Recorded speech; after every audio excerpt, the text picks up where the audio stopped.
Assalamu alaikum musidɓam fulɓe daroɓe fulɓe TV ko min musidɗo mon Kadiatou Diallo arane on kadi addangol o meeting mo anduɗa ko on président Adama Barrow His Excellency wone wadde fewno ɗo yewtudugol e jama on yewtudugol e remoɓe ɓen meeting mo men addanta on noon hande woni Pachonki meeting wannoɗo Pachonki o meeting noon ko ñaani e Sami constituency hawtodiri ɗon wadugol o meeting haray meɗen yetta caméraman an on Abdoulaye Mbalo mi yejitani Sama Mbalo ha France monɗoɗa kanko tampiti fulɓe TV yejitani noon Mohamed Mbalo e nene tarewalle ɓe anduɗa ɓe darodi e Madame Sadio Mbalo Barrow fans club fi yugol wondema men waɗi cover o meeting fo jokke men tun hara meɗen yetta noon fansi amen ɗin ha UK wiyeteɗo Samba Ba ko yette ba noon kono mo jokka fulɓe TV hara meɗen yetta kala wonɗo e darde programme ji amen ɗin e meɗen innan waɗe subscribe waɗe like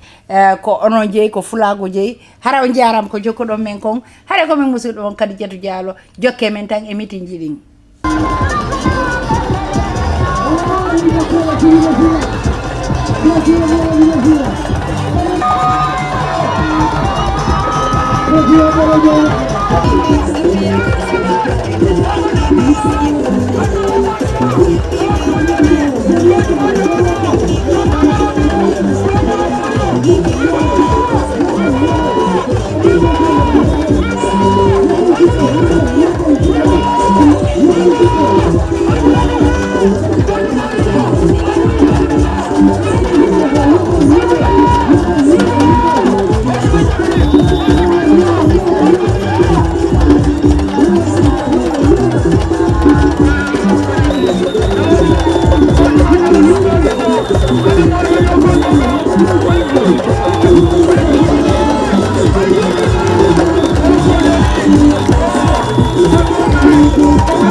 bismillah hobbe be do sare mudum do same Pachonki Diallo ako alhamdulillah rabbil alamin alhamdulillah rabbil alamin alhamdulillah rabbil alamin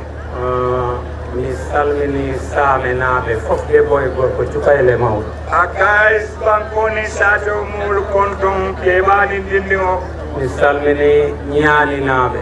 akai ñaani konton mi salmini gofano am o e député gofano e gofano basse o mi salmini ɓe fof ayala kofono ba konton nala député kofono anim base kofono mi salmini liggotoɓe ɓe he media he fof Robeningata ko international cameraman le matiyaɓe media kono chief koyal be konton mi salmini kala neɗɗo mo ngannduɗa ko sabu baro taki ɗum ɗo ar he sabu leydi ndi mi salmini ɗum momo me alon ko président baro kano nala doko nala hino nala balabane siɗan aɗin banko kano ɗin bankono tañato wolede siɗan aye konton mi salmini daray faaɓe ɓe wonɓe sabu ha population o fotini daray faaɓe fof mi salminiɓe goto goto dribol min kammoto ɓolindi hakkilola ila dow ko yatinnañin kafo ɓe ɓennota jang sefo bayo dribol ɓe konton kilin kilin mi salmini koto am herba aya koto ma konton sef kewa men to mo alhaji beri ba ko aya konton bapulo mi salmini yaya mbakke ko on woni yeesojo alkaliji saame mi salmini ɗum no fete aka yaya mbakke konton alkalol ñaton fa saame banko kan aya konton mi salmini kala politicien gonɗo saame e kuntawor mi salmini onon fof ako politicien ni ɓe kuntawor ni saame chief ka e konton ame to koma salamu o mi heɓɓintamo ha ɓurta mi salmini yeesojo mo ngannduɗa ko on taki ha dariɗen ɗo caggal allah e nelaɗo mum on woni sababu o ɗum woni président o e kala délégué mo ardi ɗo mi salminiɓe miɗo ɓe duwano miɗo toroɓe duwaw akade kontondiro si andi laɓake bari e dalilo me yatinna momin sabo yatinnan tol ɓe ɓenta jang aketa ñimɓe ñumma ɓaati abo mole kontonna ka hoɓe tola wolem jomati his excellency the president alhaji adama hino wala famaro ɓe alɓuro haala am heewata sabu ko taki ka heewata golle ɗe baɗaɗe ɗe saame fof wona ko suddi koko ka kene ɗum woni akarak mode siyara ɓayi président barona la man sakunda e dow komin kesame banko kan o dow kol mantara nukundin ɓe kene ɓare kam moɓe ñaaɓe e o dow kolla to sengo courant to ko addi ko saame ɗo ha waɗi ɗo courant o minen fof min jii min beltima meɗen ɗo o ko ñamlimin ñamande ɓe ngannduɗa ndeyi kam tiiɗi han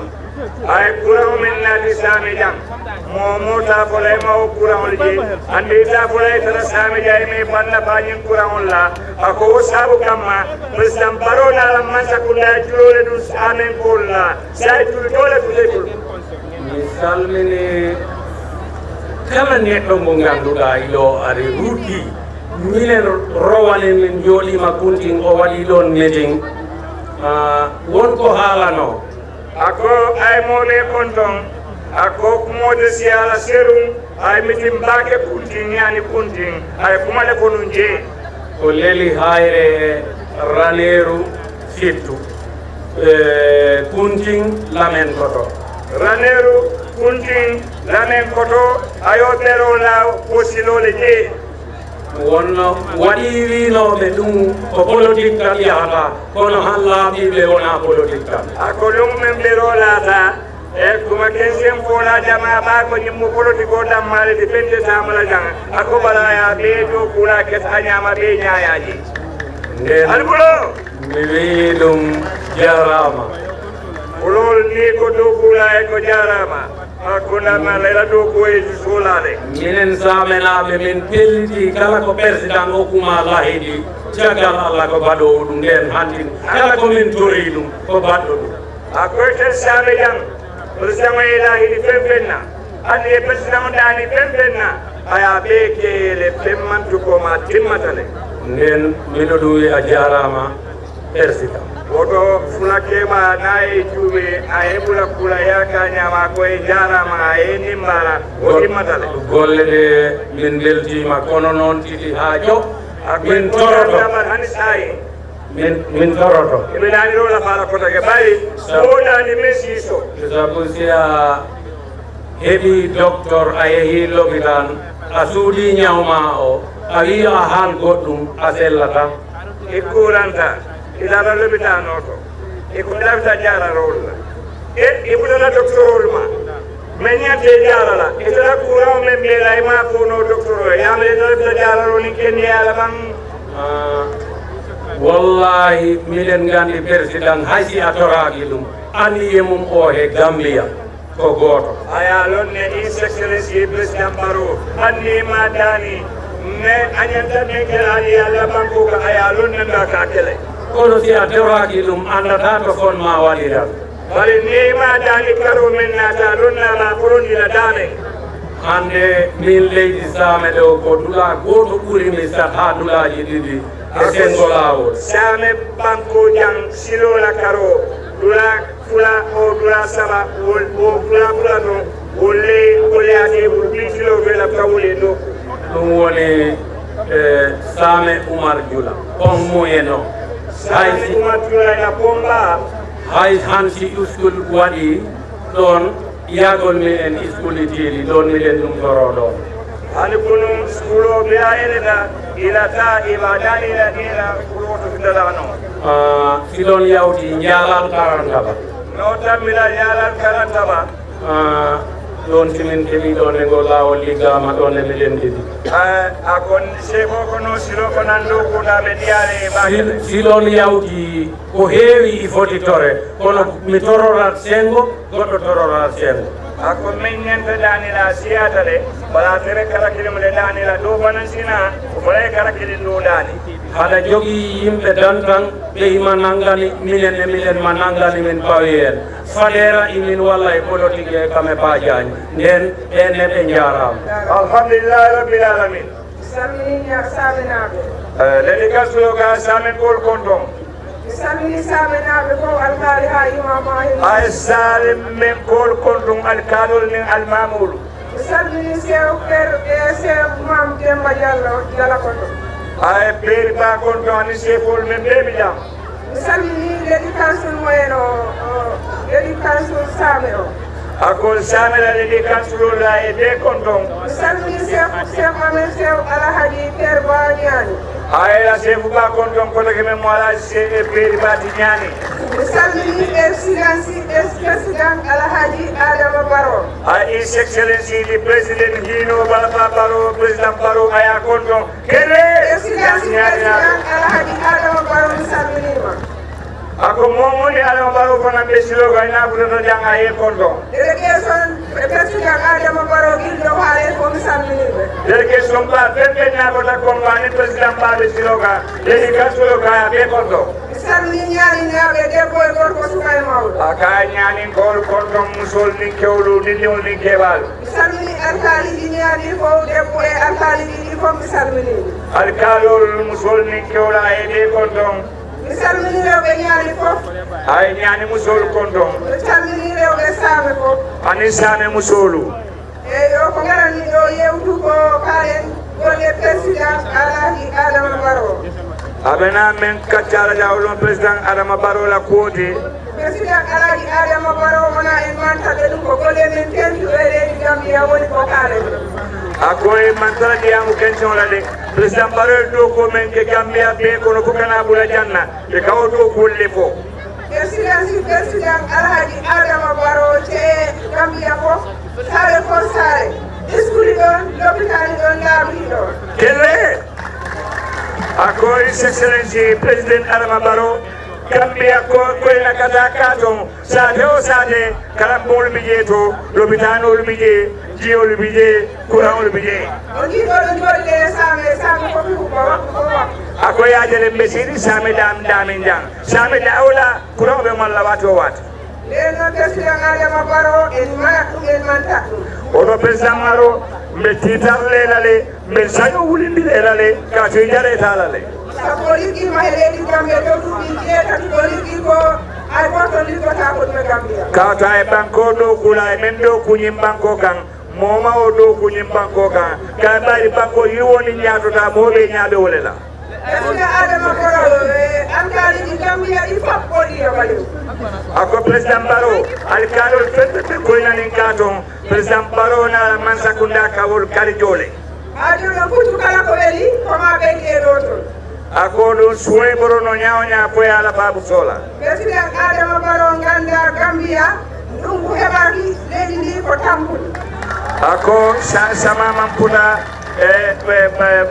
feŋolol mi je wol man timma sa waɗani he leydi he ɗum ko ganda leydi ndi ko yakkoto ako si buloke banko ka yeyma koye ɗumande aɗa liggi noon ko liggiɗa ko minen ɗum ndiya ko tampenamen woni komin hollatama yemen ɗo ko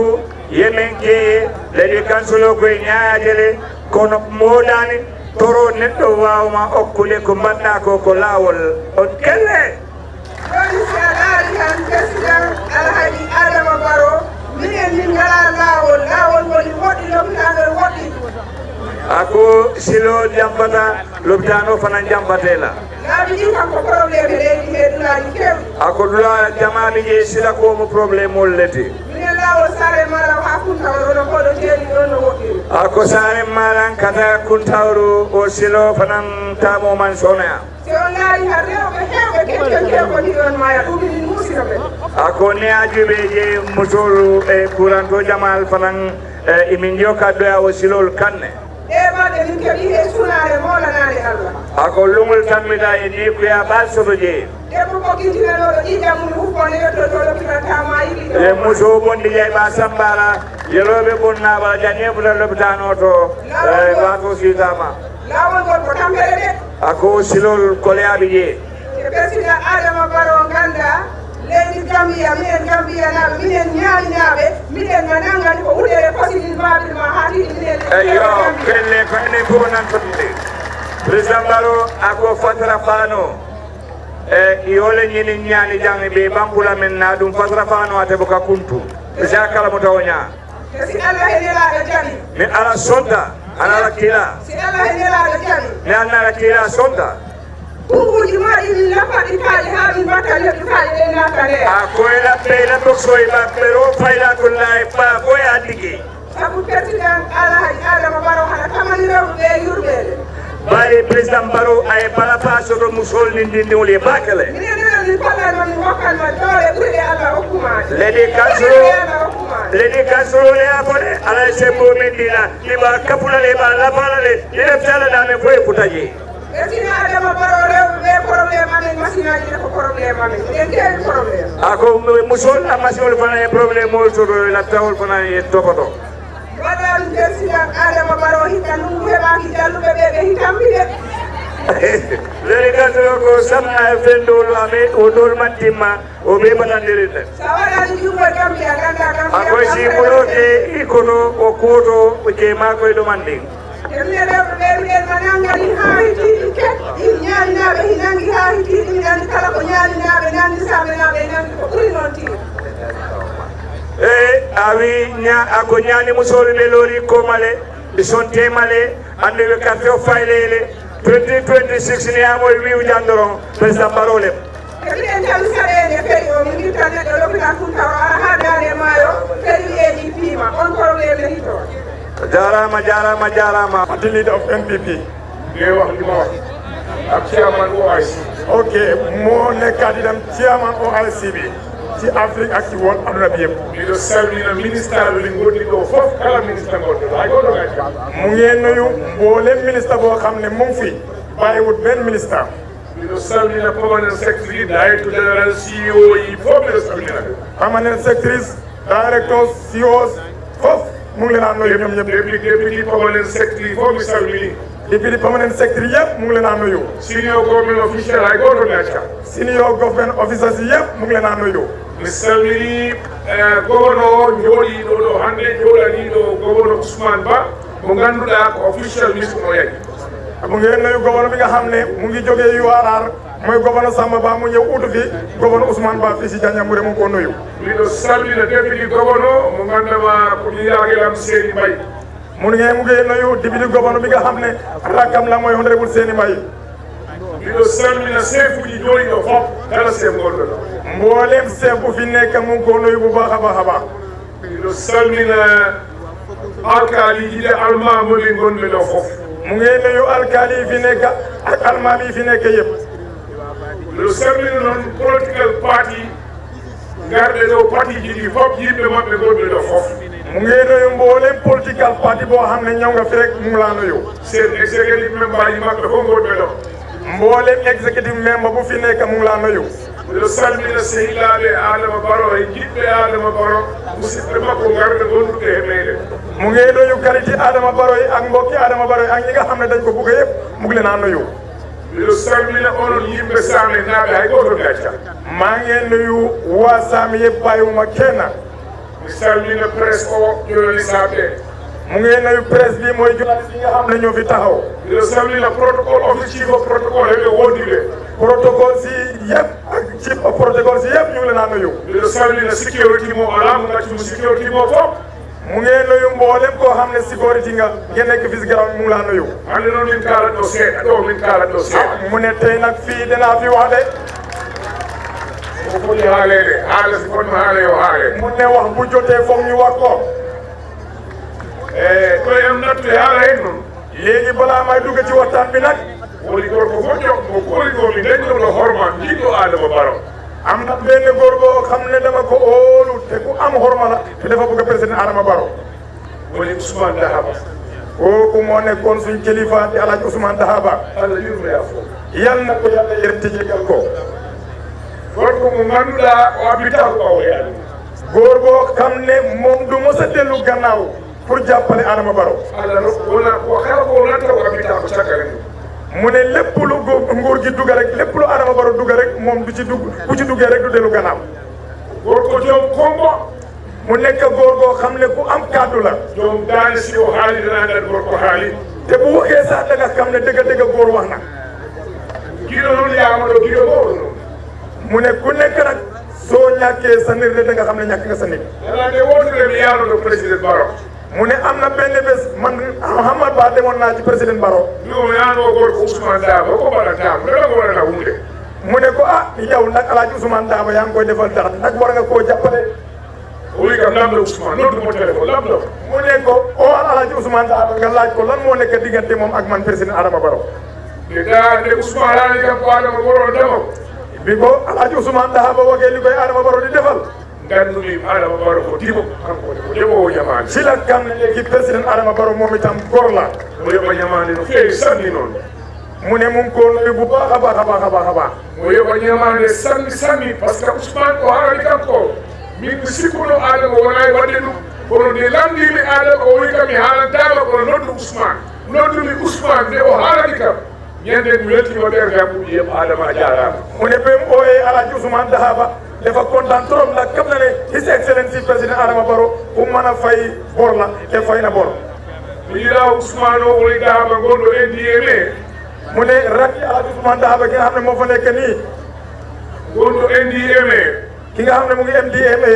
o joni o kafu kay joyi parteji waɗaki kafuyere mu ne ndaje bi tey bàyyi na fi juróomi nag yoo xam ne dañ ko fi rëy pour ñu terale ko gan ñi ko ɓiɗɗo leydi o mu ne te kooku doomi réew mi la fii jiɗɗo min noon ku bugg nguur gi la ak ñi ànd ak nguur gi jiɗɗo hoore mum ne ku bugg boppam la itam min jettimo min garnimo o jarama ñu ngi koo gërëm di ko jaajëfal te ñu ngi koy jaaramal bu baax a baax a baax onon Samen naaɓe yéen waa Same yo on jettu Allah na ngeen sant yàlla gande wonde no e laamu Jawara ngeen xam ne ci nguuri Jawara laamima ɗo ha laamu makko huuɗo nekk na fii ba nguuram bi jeex ko jiiɗon ko on meeɗa yi koyno mum li ngeen gis si Adama Barrow mosu leen koo gis laamu Yaya Jammeh arma ɗo li nguuri Yaya Jammeh jaar na fii ko jiiɗon ko on meeɗa ɗum yiye laamu li Adama ngeen gis si nguuri Jawara ak Yaya Jammeh ñaari nguur yooyu yëpp li ngeen am ci nguuru Adama Barrow mosu leen ko woon a am ci yeneen nguur yi min ngara ɗum ɗo campagne 1996 ɗo mu ne dañ doon ñëw campagne fii 1996 hay laawol taala fekke benn yoon nekkul fii sina han lamin koto Casamance sudut Lamin Koto Pasamas Lamin Koto Pasamas innama Gambia ɗum capatati ha waɗa golla mu ne Lamin Koto Pasamas tudda nañ ko lu romb fanweeri at ci gannaaw kenn defut fa dara kala budget meɗo regamu wiye Lamin Koto Pasamas Lamin Koto Pasamas mboolem budget buñ daan def pour dépasse at bu nekk ci nguur yu weesu yëpp dañ doon budgetal Lamin Koto Pasamas Adama Barrow woppi wuro maɓɓe woppi wuro Koto ari yiɗi liggéey mum ngol lawol mum Adama Barrow moom dafa gëstu ni tamit gëstu fi mu jógee mu jógee fa mu ne man daal waa Lamin Koto Pasamas dinaa ko liggéey o ɗimi ɗon mu jógee foofu ɗo bustan ɗo ɗi laabi fof o tegi e taani garano e contrat mu ne Bustawon ba ngay àgga Bansang yëpp teg na ko kale be Bustawon o liggani mum ɗum mu liggéeyaat boobu itam o ɗimi ɗon mu jógee fa hay saare maɓɓe wona puɗa wade waɗani mum ɗo puɗa monon saare ɗo ɓiye makko kam saame la def courant balaa mooy def fi mu jógee courant saame la ko njëkk a def wuro maɓɓe ɗo jibinaɗo e makko ko ɗo waɗani mum puɗa ɗo onon saare na mu ne dëkk bi nga xam ne fa la jógee saa defut fa courant de waaye yéen defal na leen courant min gari ɗo mu ñëwaat fii min golle ko woɗaɗo min jeeyi ko wiɗen raneru ley ñu jaar beneen yoon bi nga xam ne mu ngi wàcc karanta ba dem Ranérou min jooɗi e meeting biñ toogee si meeting bi o wi kam kono hamma ɗo sin gogoto mi liggotogol lawol hay e ñamloy ko kay gagal mi liggoto mu ne li ma gis diggante karanta ba fii ak Ranérou de bu soobee yàlla yoon bi dinaa ko liggéey ak yeneen dëkk nga xam ne ñu ngi nekk si gannaaw hay si laamu ala kar mi ɗaɓɓoen kar mi liggo ga kon mu ne ifin su fekkee ne ñun nguur gi sax amuñ kaalis danaa dem uuti pour ma gis ne yoon boobu liggéey naa ko o wi yimɓe saame jarani kam mu ne nag waa Saame jaral nañ ma ko adama ari comme sidi gaali gagol kam léegi yéen ñëpp gis ngeen te ngeen ci seen bon ne Adama mu ngi koo liggéey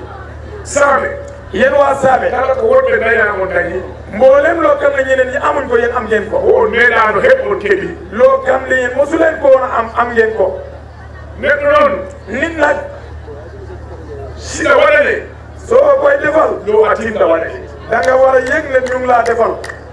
neɗɗo si yimma nit su la buggee yiɗɗo war nga koo bëgg a neɗɗo si horsima nit bu la fonkee hositɗo war nga koo fonk ɗum wona min haali ko Allah haali e ɓuurana mu ne loolu moom moo wax nag yàllaa ko wax on ɗo ɗo jangi ɓuurana ɗo gandi ko Allah haali am na ñoo xam ne ñu ngi fi jàng nañ alquran xam nañ li yàlla wax e haalnagol kulle ndiyam noon mu ne waxu nag wàlli ndox te ɗon ɓiɗo andi Allah ni woni yeehi huuɓe wottere war bugg naa leen wax beneen mbir moo xam ne oɗon jogii ɓiɗɗo biyeteɗo Paa Diagne yéen a ngi am doom bu jógee ci yéen te mu tudda Paa Diagne suka timmiɗo heeɗi ley gune la goo xam ne dafa góorgóorlu ci Saame suka dañɗo ɓernde neydi mawdi e ko o jogii ɗo gune la boo xam ne am na ko lool te am na yar ci biir réew mi te kala ɗo jiiɗa mo ɗaɓɓo mo hawrina wiyamino yaha Saame te foo ko gis rek moom mu ngi pipe moom naka la mooy inde yóbbee Saame ci onon kanam Saame naɓɓe noon yéen waa Saame nag onon ɓuroli ñaan yéen a tane ñaani de ñaani naɓɓe gara lawol ñaani liggéeyuñ fa benn yoon si a wiya yaha ɗo polo hande mu ne te soo ne da ngay dem Polo wonnaale yaha dawe wala yaa ngay dem e Ndawee gure maɓɓe a yitanamo kuluɓe tan jiita yoon yooyu yëpp amul benn yoon bu fa nekk a yita lawol yoon amul ñaani a sikkatowata Gambia da ngay foog ne ñaani bokkul ci si Gambia a yimma Kuntawur soo jógee Kuntawur gaɓiɗa Sukuta nga bugg a dem Sukuta Wara Jali be Bara Jali jaaruɓe Koto Jaaruɓe Koto kaaɗi tan jiita a yita lawol ay xeer kese fa nekk Adama Barrow waɗanaɓe noon Adama Barrow defal ñooñu de kono noon ɓe mbaɗana Adama Barrow ɓe ko kosine mo mbaɗa waaye waa ñaani nag ñoom ñu ngi jox Adama Barrow di ko defal wona lawol du yoon wona ndiyam du ndox wona kuran du kuren oɗo no dañi fof yéen waa Saame am ngeen lépp te on mbaɗata Adama ñun amuñ ko te ñu ngi koo defal Adama Barrow te yimɓe ñaani ɓe galaɓe mo mbaɗaka te waa ñaani ñoom amuñ loolu kadi dasoren koye meɗen kon ñun waa Saame war nañoo xoolal suñu bopp wonde député o mi darinoma ɗo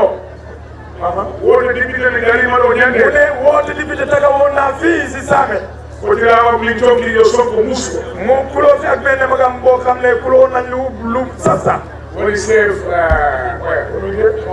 Moro Diawla ko ɗen ɗo am sehilam noon mu ne kuloo na fi ak suñ former chef bi Moro Diawla mu ne seeram la de karitam la o sehilam no ɓele mu ne karitam la bu baax a baax sax o noon si arma e golle am waaye suñ demee ba dugg si liggéey bi mi ala waji yawmeɗa musu suñ demee ba dugg si liggéey bi xarit amul mbokk amul te ko mbinomomi ko te li ma ko waawoon te ko wino kam ko ak li ma waxoon onon on baɗɗon Saame ngal yéen waa Saame loolu ngeen defoon de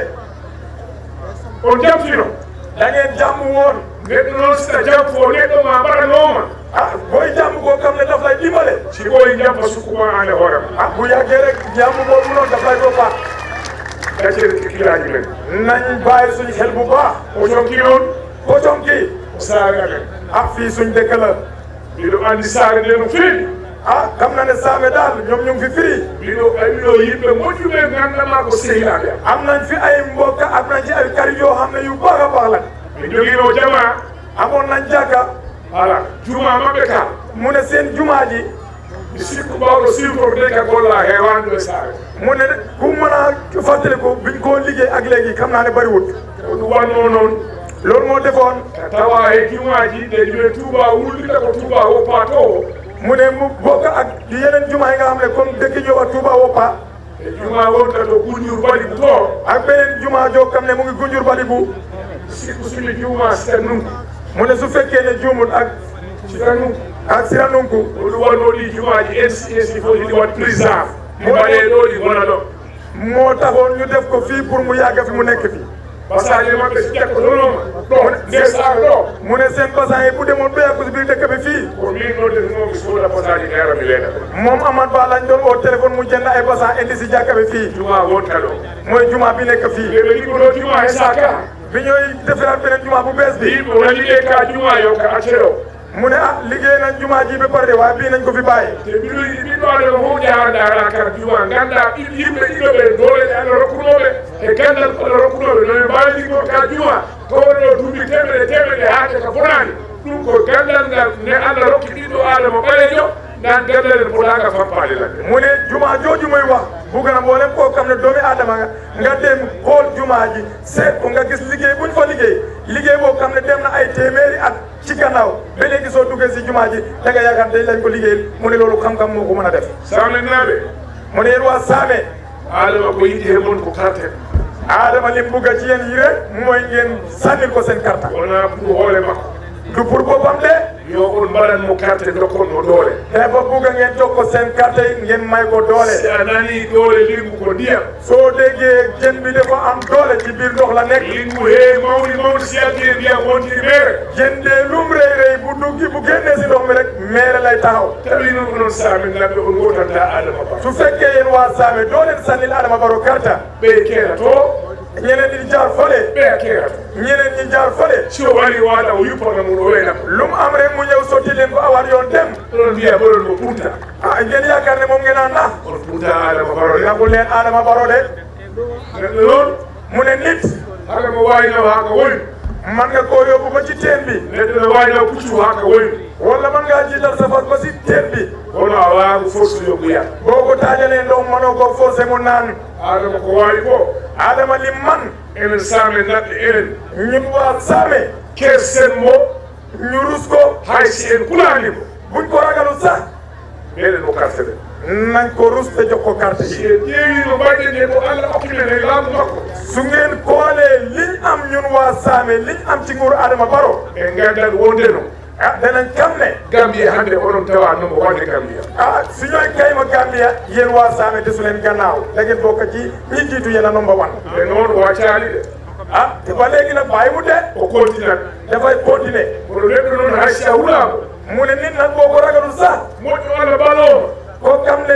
góor la ku baax la mu lay dimbale wawi heesumo war nga koo rus mbaɗanamo ko lamdima ko nga defal ko moom itam lim bëgg ina jaaha mbaɗanamo kaƴel ngel soo jógee nga dem jël sa carte bi nga may ko ko keɗoɗa heeɗa nga dégluwaat ko wawamo lamdo ko mu ne nga man koo laajaat minen de minen to mu ne ñoom fale o wawi ko Saba Sandial li ko jëlee Sabak Sandial Lowa Saloum be Lowa Saloum Oppa Saloum be Oppa Saloum ñaani dia be ñaani dia ɗo ñaani be ñaani ngala sina Saame sudul Saame kala ɗo Adama dari hen hannde kala mo woni e Gambia o limma dëkk yooyu mu lim yëpp ku ko ba Adama Barrow keccoo rek Adama moo lay daan même des Saame kono onon Saame mi wamon watande yéen waa Saame nag kon war ngeen a xoolaat mbir bi de par ce que on mbela janngu on mbela anndu mu ne moom kam na leen miin na leen waaye nangu leen koo kam ma nangu leen koo miin o jinmi noon bugg naa nangodiren ngeen jàppante ko yewti ko yewta li romba nañ ko bàyyi mu romba imminen ko hesɗi ñu jëlaat beneen fawande son bu bees femtodiren nangodiren ñu jàkkaarloo ñu jàppalante min mballa mon min mbaɗana mon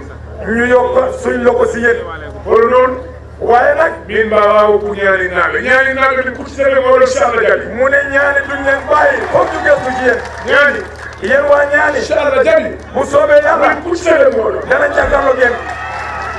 hano neɗɗo mo waɗantaka mo waɗata alhamdulillahi rabbil alamin alhamdulillahi rabbil alamin alhamdulillahi rabbil alamin a ñetti yoon signal saba nde URD gouverneur mi yalon ko atlede siri CRR gouverneur e jambi mba kontonna suñ gouverneur bi nekk URR nga xam ne nii moo fi toogal gouverneur bi nekk CRR maa ngi ko nuyu te mu ngi fi na area council chairman o mba konton chairman area council Kuntawul maa ngi ko nuyu anala dow kuñol ɓe anin chairman o men ɓe CRR South ak chairman bi nekk CRR South ɓe konton nuyu naa ñëpp le sefowol konton na maa ngi nuyu chef yi ñaani anin same la sefo ñaani ak sami seen chef yi anin CRR North la sefowol ɓe konton ak CRR North chef yi fi nekk yëpp nuyu naa leen na regional chairman o suñu regional chairman ma konton na anin la politicien on ɓe jam ɓe konton maa ngi ko nuyu ak suñu politiciens si fi nekk mais satew alkalo konton na anin satew almamoni satew alfalde maa ngi nuyu borom dëkk bi ilimaan bi ak yeneen borom dëkk ak yeneen ilimaan yi fi nekk sare poconke musu kafuke mba ɓe konton sami poconki góor jigéen mag ak ndaw président ne nuyu na ñëpp ari fen ɓeñi mitiŋoto jang i bota same ban i bota ñaanile ban mba ɓe konton képp ku teewee ci ndaje mi moo xam ñaani nga jóge wala sami président ne nuyu na leen na délégation o na ministre Alima Sakunda ɗo kulal ñi ma àndal ministre si ñu ngi fi ak ñi liggéey ci nguur gi teerol ni mbaɗigol suma mbokk yi ak suma xarit yi mais ɓeɓe silo kam na délégation o mumege ɓe konton ñi ma àndal yépp ci yoon wi maa ngi leen di nuyu kontanta ɓaake ko tenki ka muruna midɗi people to kontaan naa trop pour dellu si waat fii di diisoo ak askan wi midɗi people to ɗum mu toleti me yalon ko na bankola loi wala sartolandi ko président o tan wotan siña kilin asi banko murum ɓurani banko mole kadi tukki bi mooy def ni nag di nemmeeku ak di diisoo ak askan wi loolu nag luwaay réew mi moo ko ranga pour ne lum néew benn yoon ci at bi mu génn waxtaan ak waa réew mi oto wo kuukile o wala murundinaari pour ganandi banko mole kacca looloo tax ci yoon boobu laa nekk ma dellu si waat fii pour waxtaan ak waa réew mi niyaye loye o fo soo gisee suñ luwaay réew mi tëral loolu aƴen ko président o molle kata dow kuwola dañ gis ne président day ci réew nit ñi ñoo koy tànn jiital ko wala kenni molle ka carte fay woɗolle carte fay président ole wolle état dow kulo walla moyla patron ti wol lafta men na ñande wala kela wala kenni ñandetala pour yelam moy loolu tax nit ñi di sànni karta di jiital nit tànn ko muy président mu nekk seen liggéeykat oto amonde ko ɓi dafa mel ni kon tey na boos ñol mbele ala ko walla na dow kuwola naata konti bool la bi yéen ñii suma boos di sumay patron ni ma jël ma nekk seen bindaal dama ñëw pour jël compte ak yéen nin naatawo konti boola ɗum nin conto boola fa ɓarena atel lafta men na ko tenke ñande men dow kola sonkola ale o ko ñeko tenke su ma ñëwee nag ba rek le compte boobu ak yéen ci li ngeen ma toon su ko defee déwén li nga xam ne ni ci loolu lañ jublu ngeen wax ma lan ngeen bëgg a ma liggéeyal ndemal la mbay faaro ɗon nede ndemal la dow ɓurale man seen Baye Fall rek laa seen liggéeykat laa woyake ni ngaale ko sa e manque baro mannasi sa baro dow ɓurale léegi moo tax man Barrow liggéeykat laa nekkuma Barrow man naa si naatanga lamoy na kumoɗo ɓe moyen ñëw nañ pour taataan déglu leen ni leen saffaire laaɓe saffaire ola ñi ma àndal ci suma nguur gi lépp luñ fi wax ñu ngi koy binda ni muuta officiel mba jumele kilin kilin suñ delloo office State House Banjul nag ñu segg ko nag benn liñ fi tawat yëpp wari banko ka tamani dépense ole ngir réew nag ni mooy demee mooy dépense réew mi hani korɗa ka tamani dépense ole même borom kër sax këram dépense lay doxee oto kela korɗa tamani ñaame banko fana ka tama o ñaame kon borom kër ni moo doxalee këram ci dépense bi mu am réew mi itam nguur gi noonu lay doxalee dépense bi mu am pour askan bi bara atel men ñenta dow ko ɓe kuma kilim ngo koydiral waaye yéen ñi nga xam ne yéen ay suma patron ma nekk seen mbindaan ngeen jéem a liggéey leen na dinaa leen ko leeralal nde président Barrow altel la ko jaretañe hanatala mbiyata banque le teela pour nga la dow ko ke allah tala ñaami man président Barrow seen liggéeykat jaral na ma seen soxla pour ma faj ko ak seen i aajo su ma jaralee sax toj banque bi ma toj ko pour defal leen liggéey yooyu. ne daa folaale kaa ko ne manqué politicien oti yàgg naa di leen wax waa réew mi ne man président Barrow duma politicien man seen liggéeykat laa. politicien o aɓe même ɓe kela sañi mo ñaata ko ɓe foye ɗi hayte jikindi politicien su ñëwee taxaw dajale mbooloo mi lii ami ñaar fukki at ci kanam loolu la leen di wax. bare kam ne ko datante la de ñin kala ɓe ñin kela ɗon waati sugandu albaji ɓe kelal foog naa léegi waa Gambia daal ñu ngi may miin si lépp lu ma leen mos wax ne lii dinañ ko def dina am rek incha allah daf di am. nara mema ñina su fekkee ne ñun ñëpp fàtte wuñ. seru mbetamola banko kan waato men daaw mi maa wër réew mi. ni sila fandoɓe banko murum murum yóbbal bi nga xam ne nii moom laa wëree woon réew mi. maa fole gambiyankole ko ɓe dawoɗa hanata ɓe ɗinkole kono walla ɓe konko santu ɓe kurawolile waxoon naa leen ngeen fàttale ko ne waa réew mi biir Gambia foo munti nekka dina ko doon wax ne soo nekkoon ci biir pas-pas courant dina la fa fekk ci sa dëkka. maa fo waatoɓe o na opposition wurda ba ma ko waxee suma opposition yi jóg. di ko président Barrow wurda ko nag aɓe kumo kono kumonaɗa nen kengola ne président Barrow jóg na de mu ngi wax yoo xam ne du ko mun a def. bara keɗa ñaaƴa keɗaɗon famanke loolu maa ngi leen di laaj ndax courant yooyu am na wala amut. ngamira bi so sorode oɗo ko lenke foog naa loolu moom weddi gis bokk ci. wayri pooroɓe laaɓeɗole ñun ñëpp gis nañ pôle yi fi mu nekk nii ci dëkk yi. woto saame banko kon tuddi Sami. honorable Amadou Ba Diamoto Diallo honorable ministre Amadou Ba wax na fi. ayni saamen kol temo fole wax na suma diggante ak waa Sami. ko nga dow kol mel ki jang liggéey yi ma fi def fii ci Sami. maake dula ɗol to defuma ko ci yeneen tunda. bari safo honorable Amadou Ba waaye ma wax honorable Amadou Ba ne. hani bi saamela dow ko mon fo ñala hani meñi kilomètre sila fannoɓe mbaɗ ɓuuri tan même be Sami liggéey boobu jeexalaguma même yoon bi sax am naa yóbbal.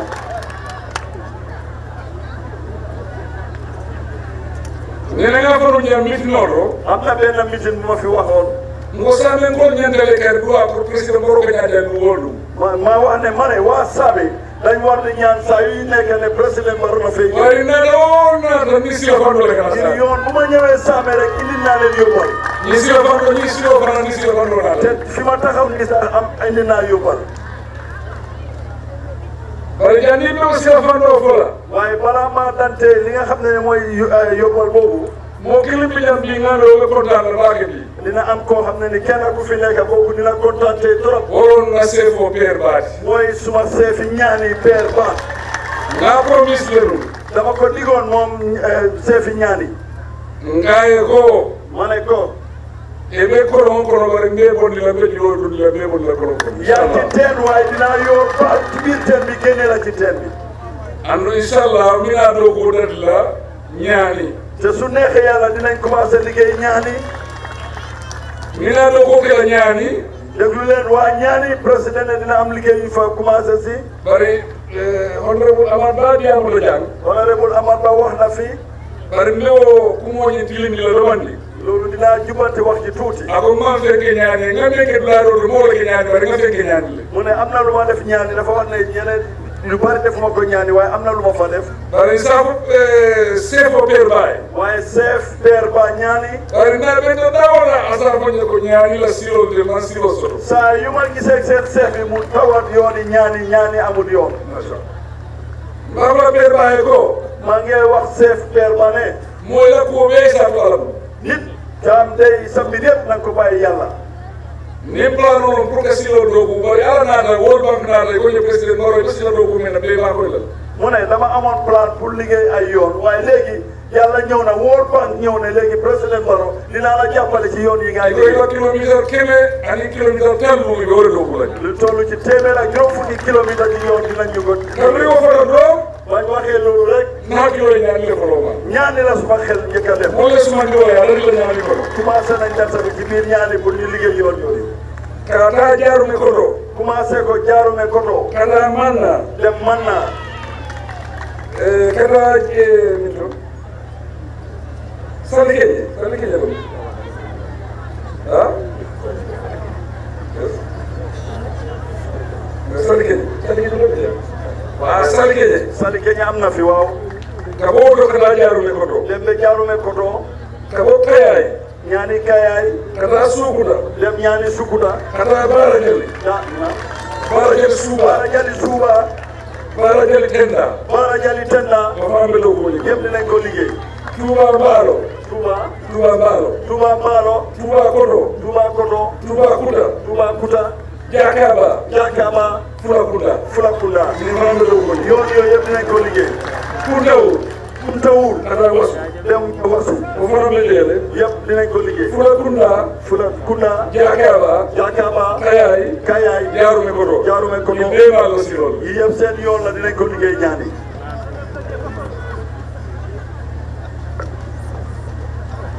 oɗon moole kon doomu aadama bi de ni man hawde soo yàkkamti wut eɓe hade sonno di nga jot sa wut fami hawdede toon waaye soo yàkkamtee rek eɓe suña o kelal di nga sàcca sane mu ne saami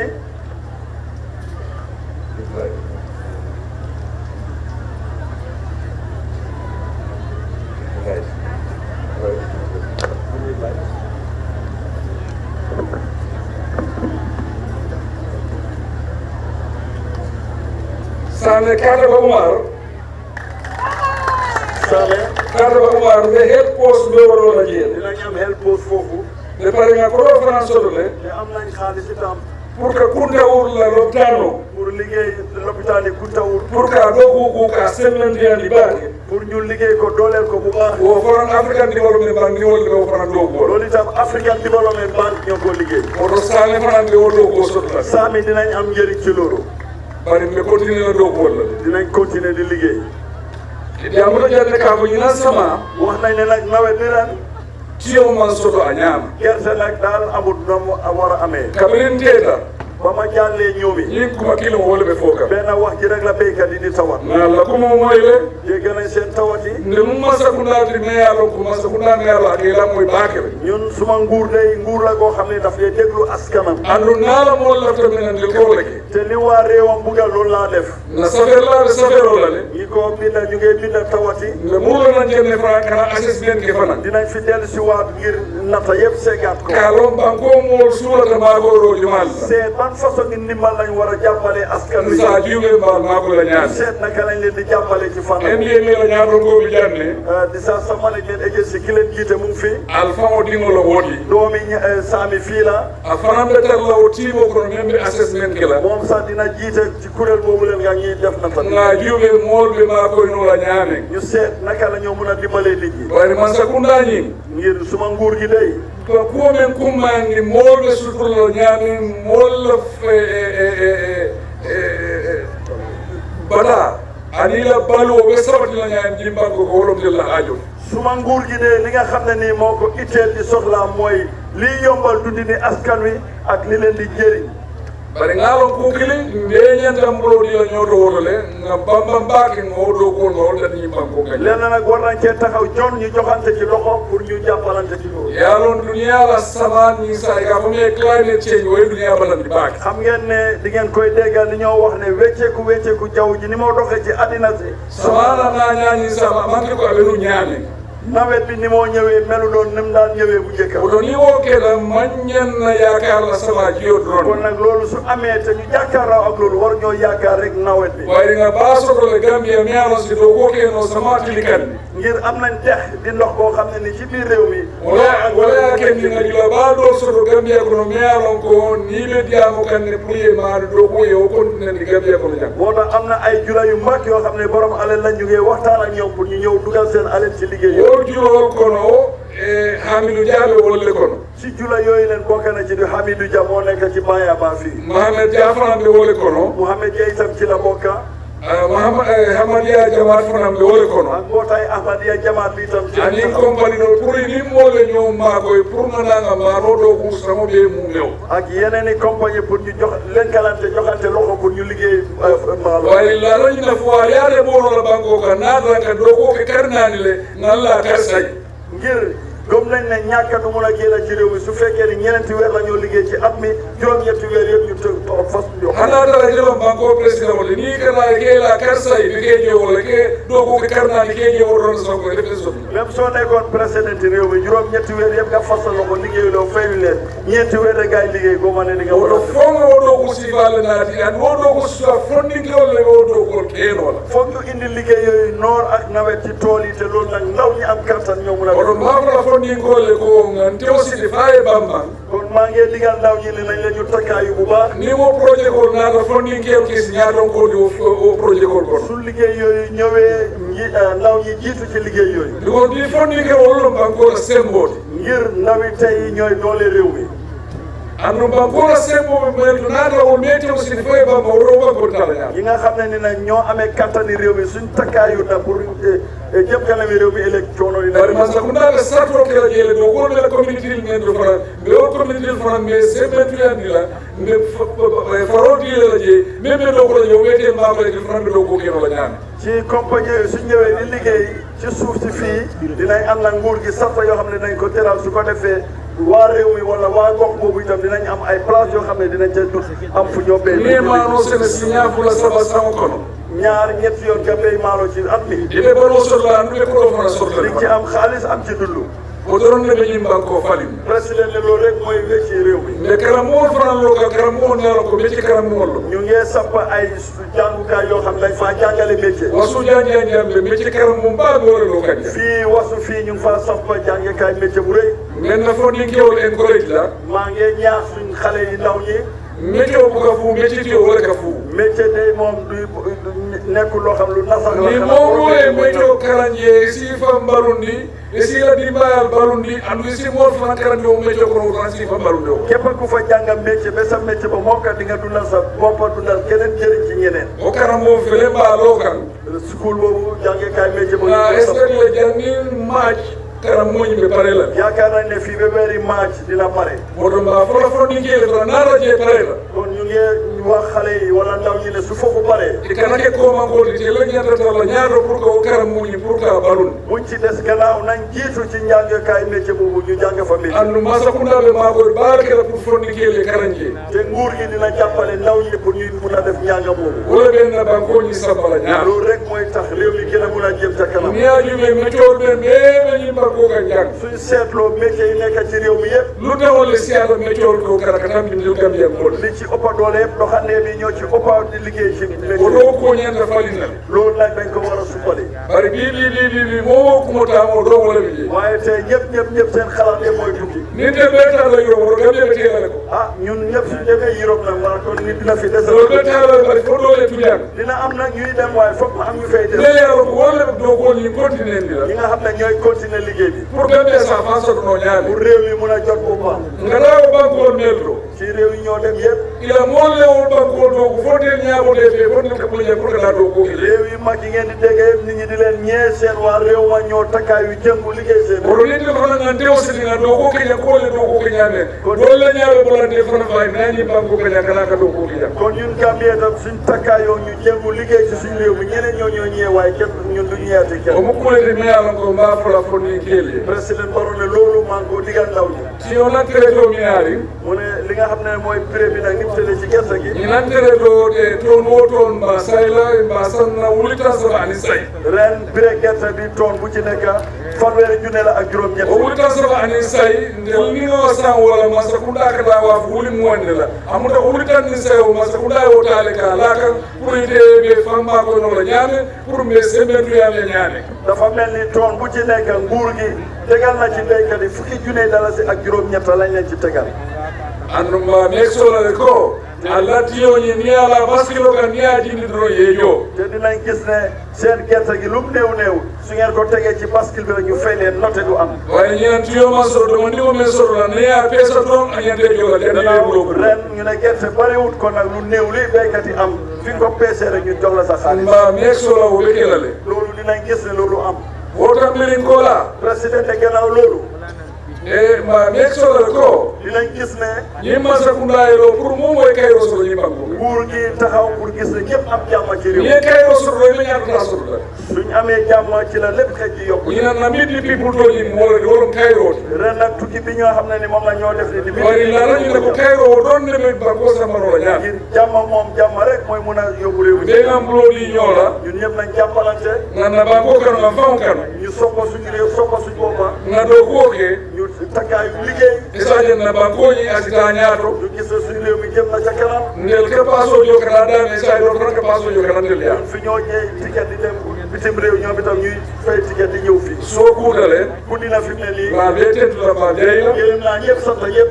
ko danta mitino do kontaan naa ci ndaje bi fii mo futi le ñama li gaar mbooloo mi bari na ko danta wala kontaan naa bu baax